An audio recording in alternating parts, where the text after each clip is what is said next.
His phone buzzed with a message from Michael. "Dinner with the executive team tonight. We're discussing expanding the security transformation program to other companies." Richard smiled, remembering how a year ago he would have felt out of place at such a dinner. Now he was helping shape company policy, mentoring others, and spreading a message of transformation beyond Metropolitan Industries' walls. As he gathered his things to leave, he passed the spot where the old security desk used to be. The space now held a sign that read, "Welcome to Metropolitan Industries, where security means safety for all." Outside, the evening was warm and bright. Richard walked to his car, exchanging greetings with employees heading home. A young security officer, one he had trained, was helping an elderly visitor to her car, carrying her bags and chatting warmly.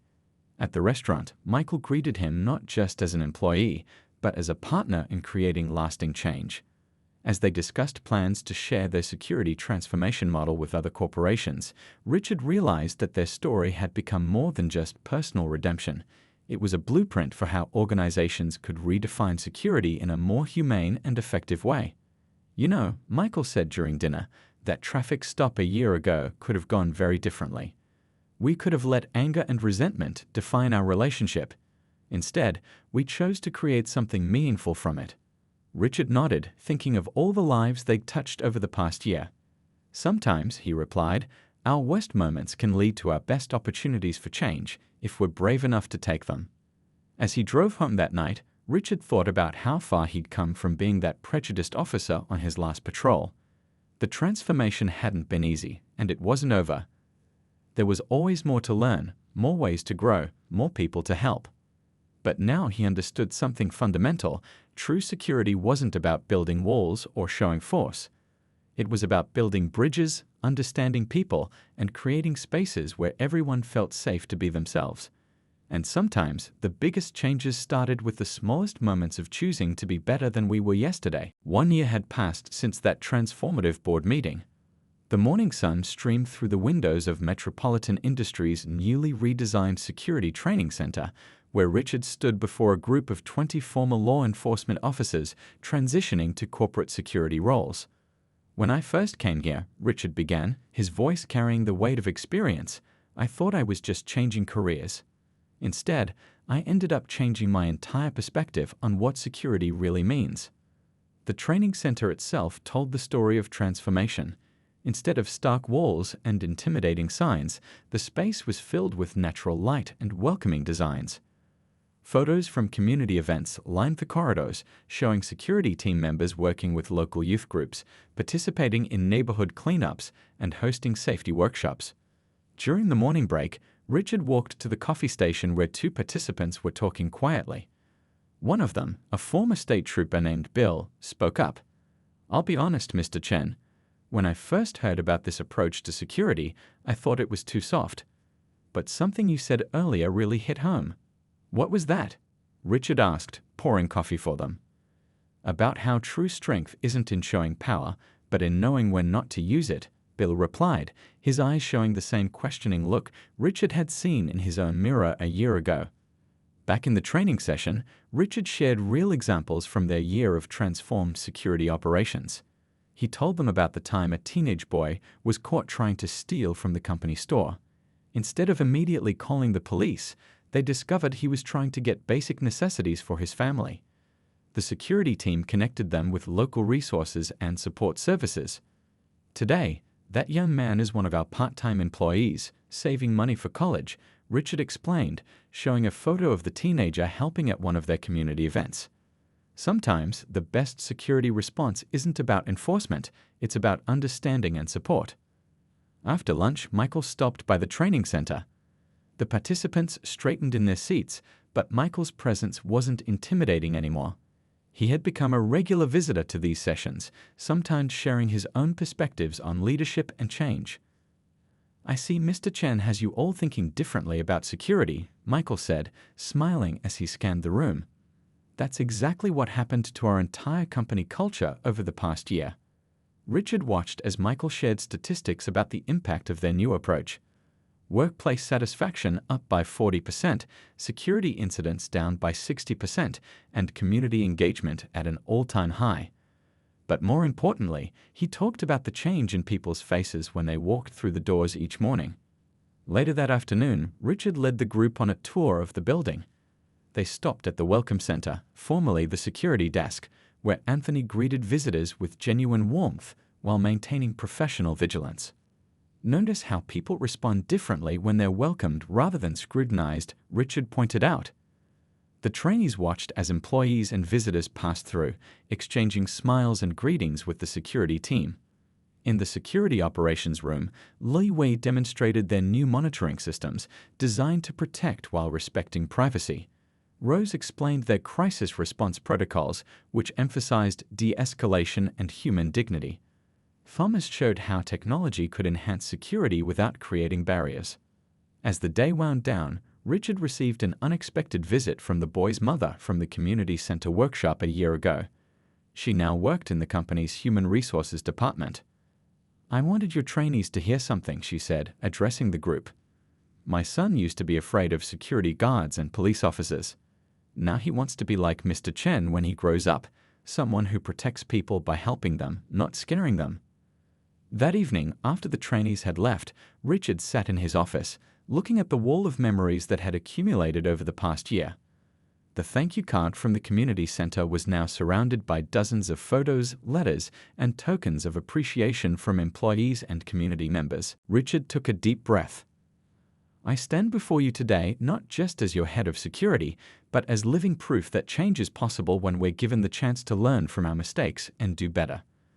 Thank you, Mr. Washington, for seeing the possibility of who I could become instead of being bound by who I was." The room erupted in applause. Board members wiped away tears. Richard's team beamed with pride. But it was Michael's response that meant the most, a simple, genuine smile and a slight nod of acknowledgement. After the meeting, people lingered, sharing their own stories of transformation and growth. The elderly board chairman approached Richard with tears in his eyes. "In 40 years of business," he said, "I've never heard such an honest and powerful presentation." As the room slowly emptied, Michael stayed behind. He walked over to Richard, who was gathering his materials. "That couldn't have been easy," Michael said quietly. "No, sir," Richard replied. "But it was necessary, not just for me, but for everyone who's ever been judged unfairly, treated unjustly. They deserve to know that people can change." Michael nodded thoughtfully. "Change starts with acknowledgement. You've given others permission to face their own biases and grow beyond them." As they walked out together, Richard noticed the sunset painting the sky in shades of orange and pink, the same colors as that fateful night 6 months ago. But now, everything was different. The weight of unspoken shame had been lifted, replaced by the lighter burden of continuing to grow and learn. His phone buzzed with messages from his team, planning a celebration dinner. Richard smiled, knowing that his public confession wasn't an ending, but rather a new beginning. There was still work to be done, more lessons to learn, more growth to achieve. But now he had something he didn't have before: hope, understanding, and a clear vision of the person he wanted to become. The quarterly board meeting was scheduled for a crisp autumn morning, exactly 6 months after Richard had started at Metropolitan Industries. The conference room buzzed with anticipation as board members and executives filed in, taking their seats around the massive oak table. Richard stood at the back of the room, his presentation notes clutched in slightly trembling hands.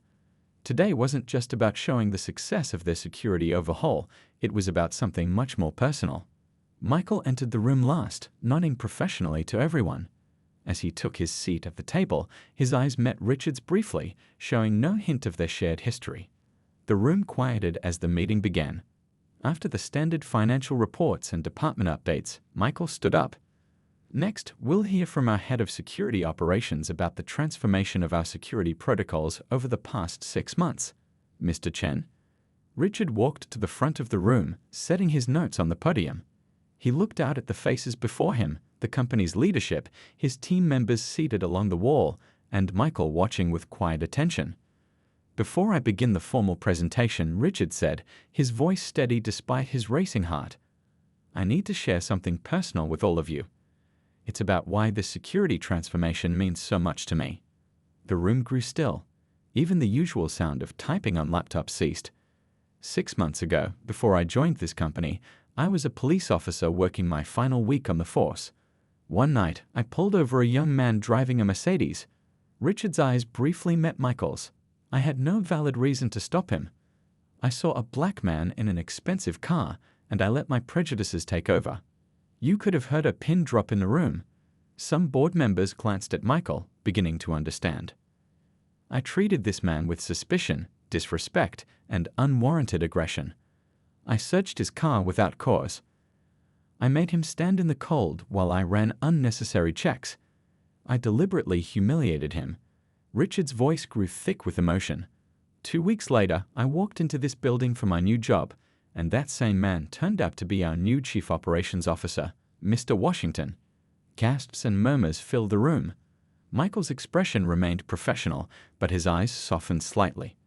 Mr. Washington had every right to fire me on the spot. Instead, he did something I never expected. He gave me the chance to learn and grow.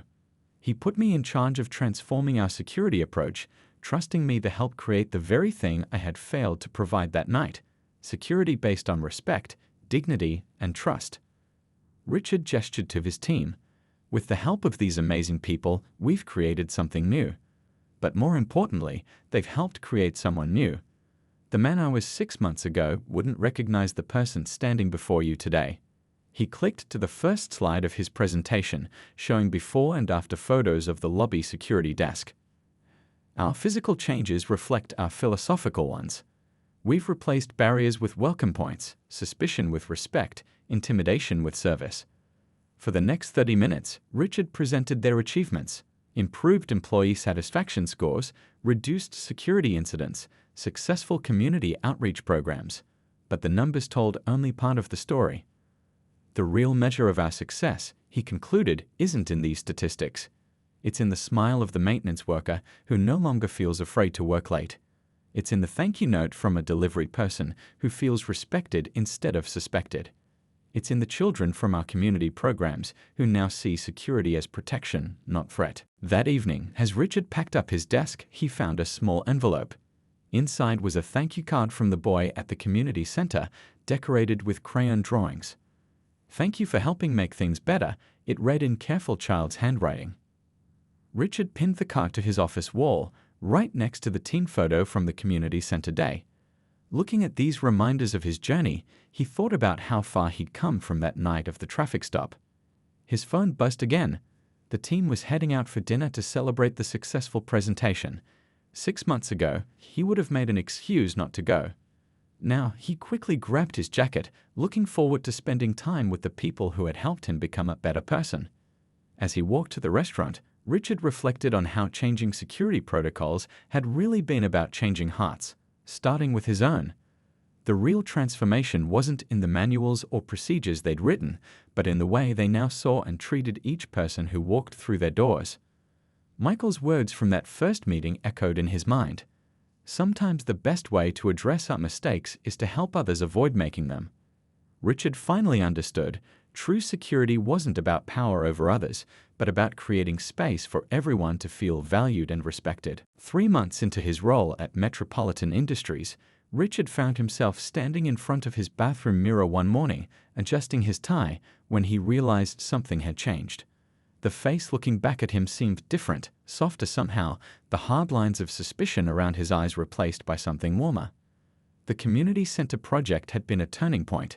That Saturday, Richard had arrived early, finding Anthony already there, setting up breakfast for the local kids who would be attending their safety awareness workshop. The smell of coffee and fresh pastries filled the air as other team members trickled in. "Morning, boss," Anthony called out cheerfully, handing Richard a coffee. "Ready to meet our real bosses for the day." He gestured toward the growing line of children and parents outside the center's doors. Richard had worked with kids before, but always from behind the authority of a police uniform. Now, wearing jeans and a Metropolitan Industries volunteer t-shirt, he felt strangely vulnerable and surprisingly comfortable. The workshop was eye-opening. Lai Wei taught internet safety with patience and humor. Rose organized role-playing games about personal boundaries that had the kids giggling while they learned. Thomas demonstrated simple safety techniques that emphasized awareness without fear. But it was during Aisha's session on When to Ask for Help that Richard felt something shift inside him. A small boy raised his hand and asked, "But what if the police make you scared instead of safe?" The room went quiet. Richard felt every adult eye turn towards him, his team knowing his background. He took a deep breath and stepped forward. "That's a really important question," he said, kneeling down to the boy's level. "And I want you to know something. It's okay to feel that way. Sometimes the people who are supposed to make us feel safe don't do a good job of it. But we can work to change that." The boy's mother, sitting in the back of the room, wiped away a tear. Back at the office the following week, Richard noticed how this experience had changed his team's dynamic. They worked with renewed purpose, understanding that their security protocols weren't just about buildings and assets, they were about people and trust. During one particularly challenging meeting about revising the company's emergency response procedures, Richard found himself mediating a heated discussion between Thomas and Lai Wei. In the past, he would have simply imposed his decision. Instead, he listened, asked questions, and helped them find common ground. "You know," Rose commented afterward, 6 months ago, "I don't think any of us would have believed a former cop could lead this kind of change." Richard smiled ruefully. 6 months ago, I wouldn't have believed it either." The real test came when Michael announced a company-wide town hall to discuss the new security initiatives. Richard's team would be presenting their work to all employees, including those who had experienced negative interactions with security in the past. The night before the presentation, Richard couldn't sleep. He sat in his kitchen, reviewing their proposals one more time. His phone buzzed with a message from Anthony. "We got this, boss. Time to show them what real security looks like." The town hall was packed. Richard looked out at the sea of faces: maintenance workers, executives, cafeteria staff, 8 professionals, all waiting to hear how things would change. His hands shook slightly as he adjusted the microphone. 3 months ago, he began, "I thought I knew everything about security. I was wrong." He paused, making eye contact with various employees. Security isn't about power or control. It's about creating a space where everyone feels safe to be themselves. As his team presented their initiatives, the new Welcome Center replacing the old security desk, the transparent visitor management system, the community engagement programs, Richard watched the audience's reactions. He saw nods of approval, small smiles, and even a few tears. During the Q&A session, a custodian stood up. "I've worked here for 20 years, he said. "This is the first time anyone from security has asked what would make me feel safe instead of just telling me what to do." After the presentation, Michael approached the team. "Excellent work," he said, looking directly at Richard. "You've exceeded my expectations." Coming from Michael, these simple words carried deep meaning. Later that afternoon, during a planning session for employee security training, Aisha shared a personal story about being profiled in a store. The room grew quiet as she described the humiliation, the helplessness, the anger. Richard felt the weight of his own past actions pressing down on him. In that moment, he made a decision. "I need to tell you all something," he said, his voice slightly shaky, "about why this project means so much to me." As he began to share the story of his encounter with Michael, he saw understanding dawn in his teammates' eyes. But instead of judgment, he found support. They listened, asked questions, and then began sharing their own experiences of growth and change. That evening, as Richard packed up his things to head home, he paused to look at the security station in the lobby. Once, he would have seen it as a barrier, a checkpoint, a place of control. Now he saw it differently, as a place of welcome, of protection, of service. Michael passed by on his way out, nodding in acknowledgement. "Good work today," he said simply, before continuing on his way. Richard stood there for a moment longer, watching the evening crowd of employees heading home. Each face told a story, carried hopes and fears, deserved respect and dignity. He was finally beginning to truly see them, not as potential threats or statistics, but as people. His phone buzzed with a message from the team's group chat. They were planning a weekend volunteer project at a local community center. 6 weeks ago, he would have dismissed such an idea. Now, he found himself typing a response. "Count me in." The morning sun streamed through the windows of Conference Room B as Richard stood before his new team. 6 faces looked back at him expectantly, each one representing a different background, different experiences, different stories. There was David Torres, a former military security specialist. Li Wei, an expert in cybersecurity. Aisha Parker, with years of experience in corporate crisis management.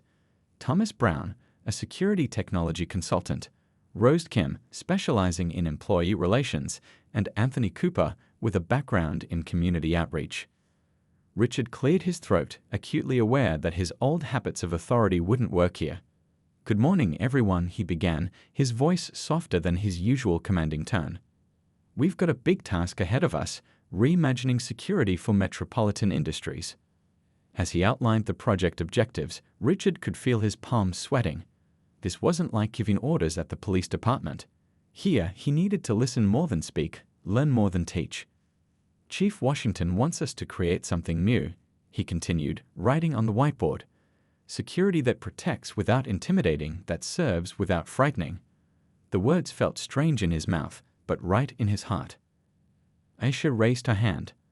"I've seen too many security systems that treat everyone like a potential threat," she said, her eyes meeting Richard's. "It creates fear instead of safety." Richard felt a twinge of recognition. How many times had he approached situations exactly that way? He nodded, encouraging her to continue.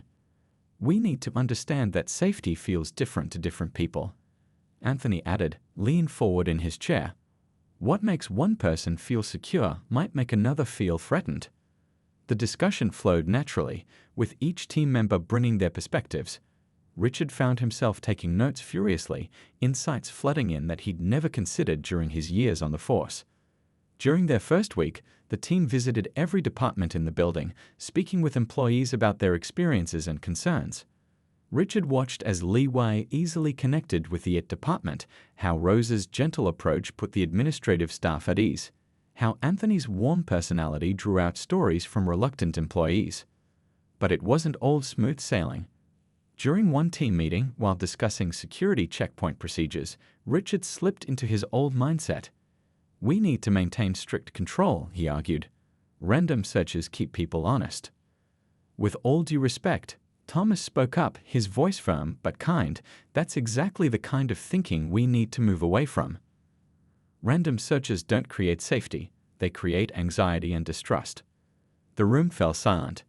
Richard felt his defenses rising, the old urge to assert authority bubbling up. But then he remembered Michael's words about growth and change. He took a deep breath. "You're right," he said quietly. "Old habits die hard.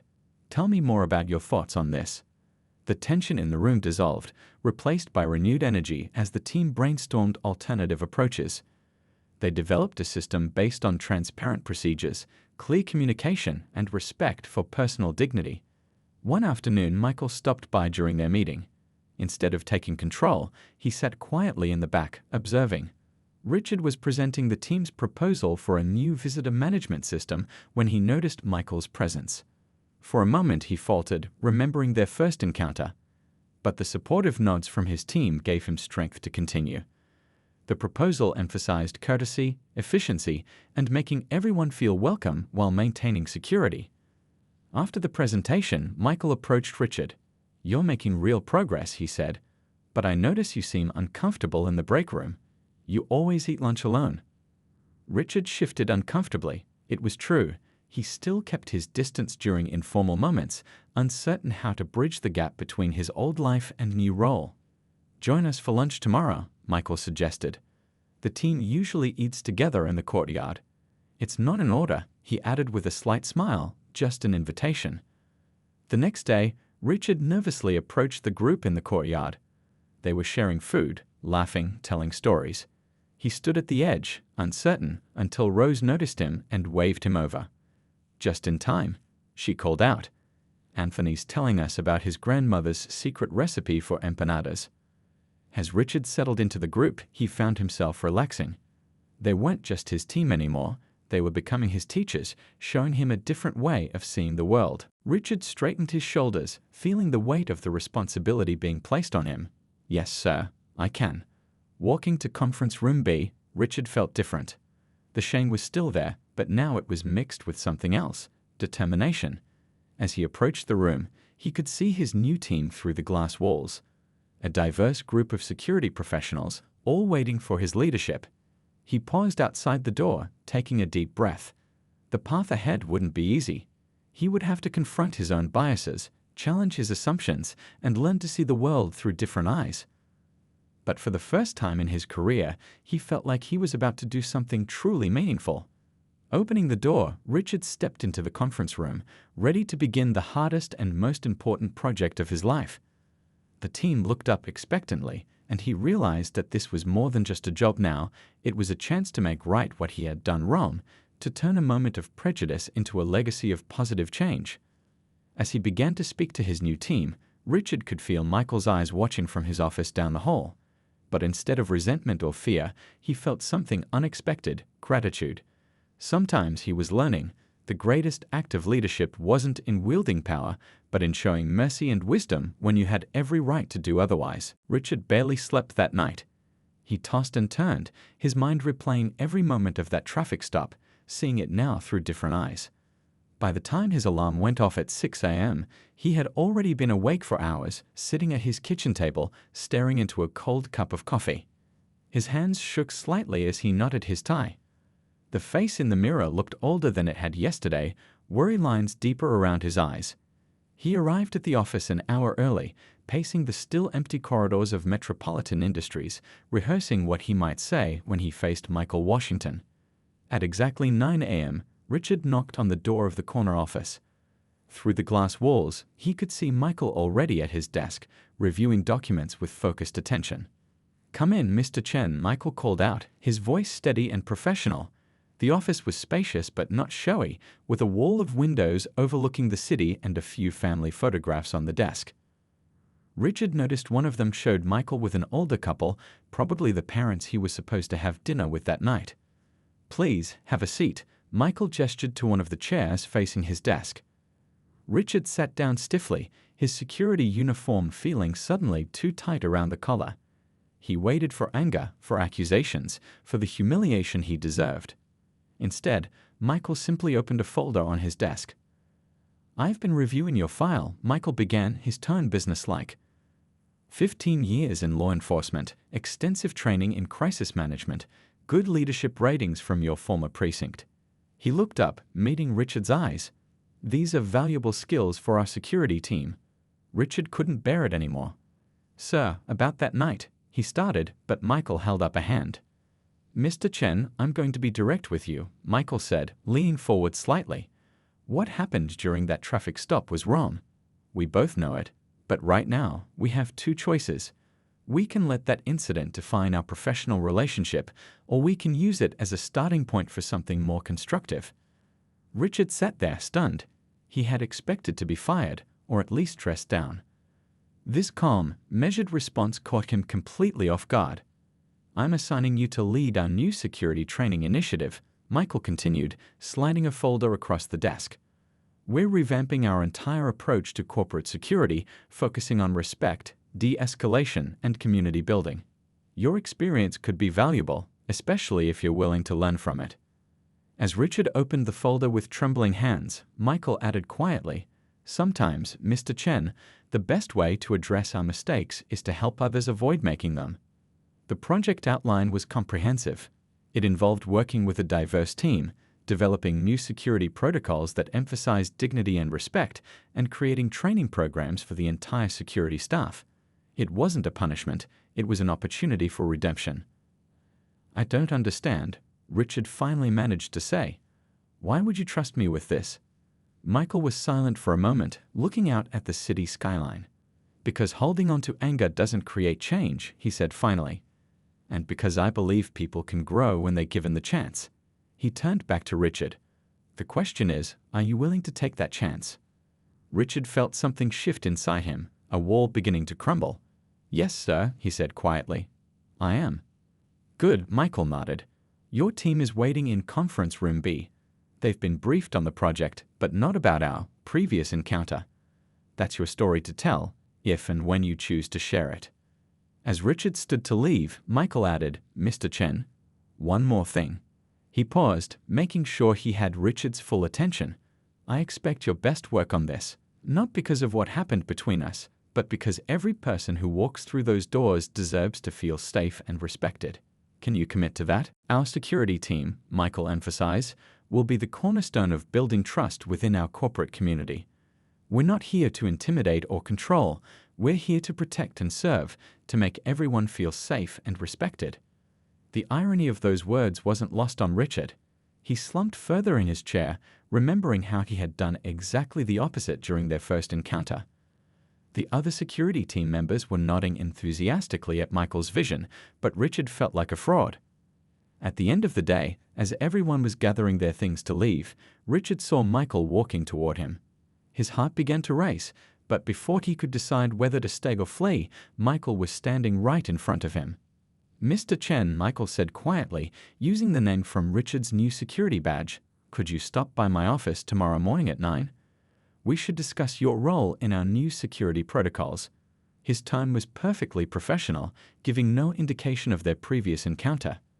Richard managed to nod, his throat too dry to speak. As he watched Michael walk away, chatting easily with other employees, he realized that his comfortable transition to corporate security had just become something far more challenging. This wasn't just about a career change anymore, it was about facing his own prejudices and their consequences. On his drive home, the city lights blurred past his windows as his mind raced. The irony of the situation wasn't lost on him. He had left law enforcement seeking an easier path, only to find himself facing the biggest challenge of his career. Tomorrow's meeting loomed in his mind, filling him with a mixture of dread and something else he couldn't quite identify. Maybe, he thought, it was the first stirring of respect for the man he had so wrongly judged. 2 weeks had passed since Richard Chen's last day on the police force. Now he stood in the gleaming lobby of Metropolitan Industries, adjusting his new navy blue suit and trying to look like he belonged among the stream of well-dressed professionals rushing past him. The security badge clipped to his lapel felt foreign, lighter than his old police badge, but somehow heavier with expectation. "First day jitters?" asked the receptionist kindly as she handed him his permanent building access card. Richard managed a small smile and nodded. After 15 years of confidently patrolling the streets, he felt strangely out of place in this corporate environment. The orientation was scheduled to begin at 9 a.m. sharp in the main conference room on the 15th floor. Richard arrived 20 minutes early, a habit from his police days, and found himself sharing the elevator with other new employees. A young woman in marketing chatted excitedly about the company's recent innovations, while 2 IT specialists discussed the latest software upgrades they'd be implementing. The conference room was impressive, with floor-to-ceiling windows offering a panoramic view of the city. Richard chose a seat near the back, old instincts making him want to keep the whole room in view. More new employees filtered in, filling the space with nervous energy and quiet conversations. At exactly 9 a.m., the HR director walked in, followed by several executives in expensive suits. "Good morning, everyone," she began warmly. "Welcome to your first day at Metropolitan Industries. Before we begin the orientation, I'd like to introduce our new Chief Operations Officer, who will be overseeing many of the changes we'll be implementing across the company." Richard's world suddenly froze.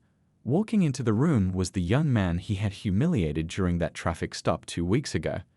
Michael Washington moved to the front of the room with confident steps, his presence commanding immediate attention.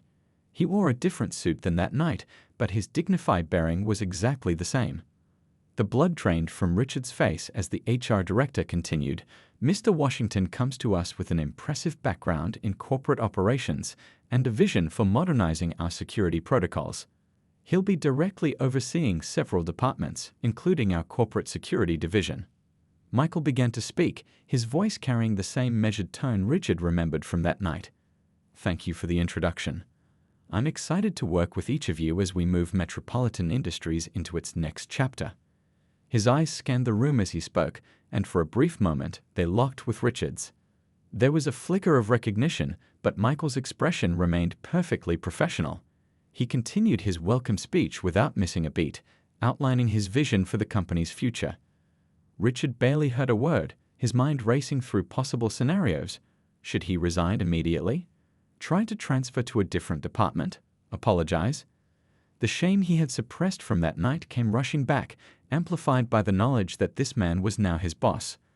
Throughout the morning orientation, Richard found himself unable to focus on the presentations. He kept stealing glances at Michael, who moved through the room with natural authority, speaking with different department heads and making everyone feel heard. Several times, Richard thought about slipping out during a break, but his feet felt rooted to the spot. During lunch, Richard sat alone in the corner of the company cafeteria, pushing his food around his plate.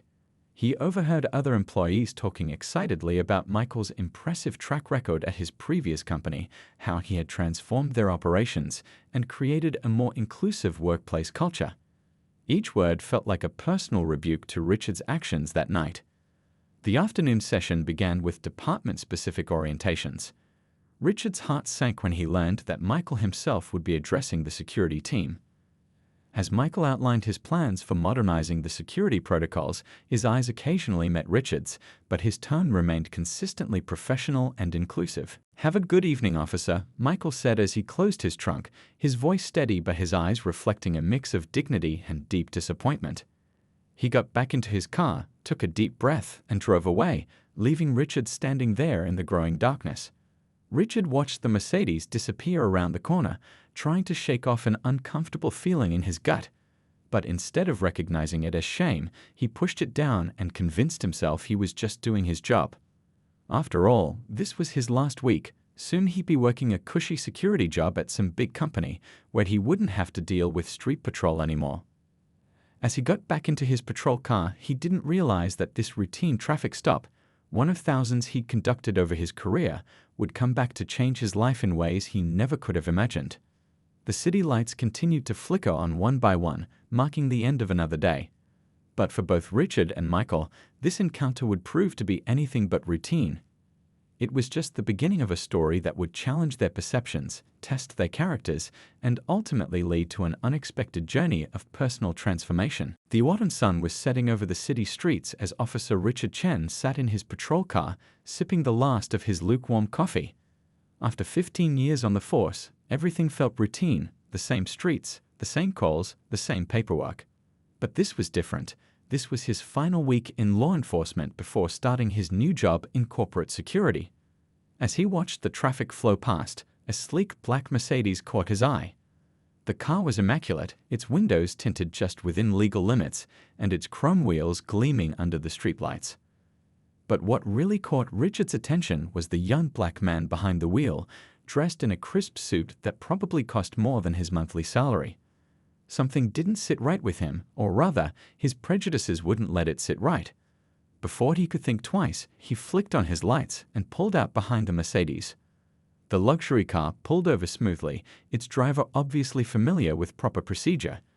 Richard approached the vehicle, his hand resting habitually on his holster, even though there was no apparent threat. The young man already had his license and registration ready, holding them out the window with practiced patience. "Good evening, officer," the driver said calmly, his voice carrying the polished tone of someone well-educated. "May I ask why I'm being stopped?" Richard took the documents, shining his flashlight deliberately in the man's face.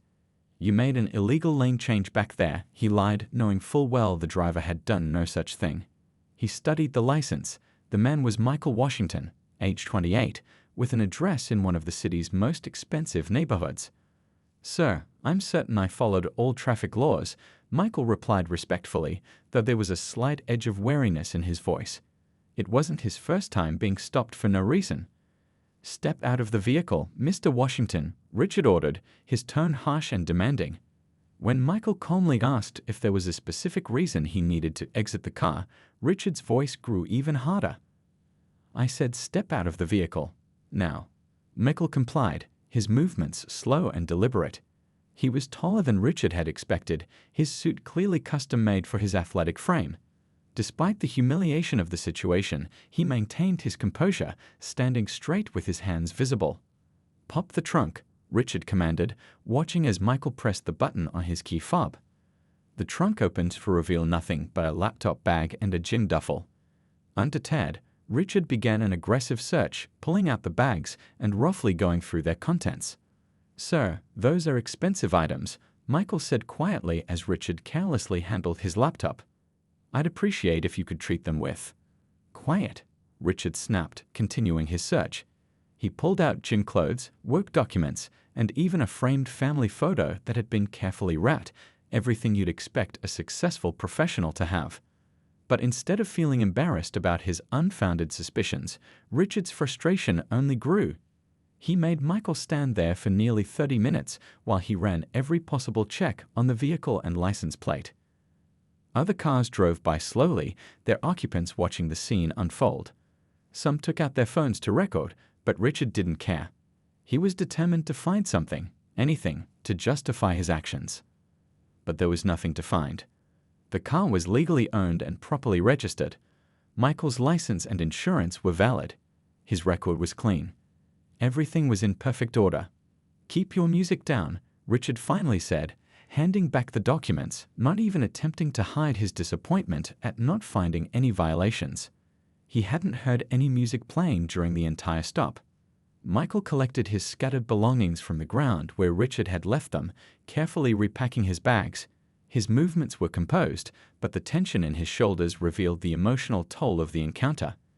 As he cleaned a scuff mark off his laptop, he glanced at his watch. He was now late for dinner with his parents, who were celebrating their 35th wedding anniversary.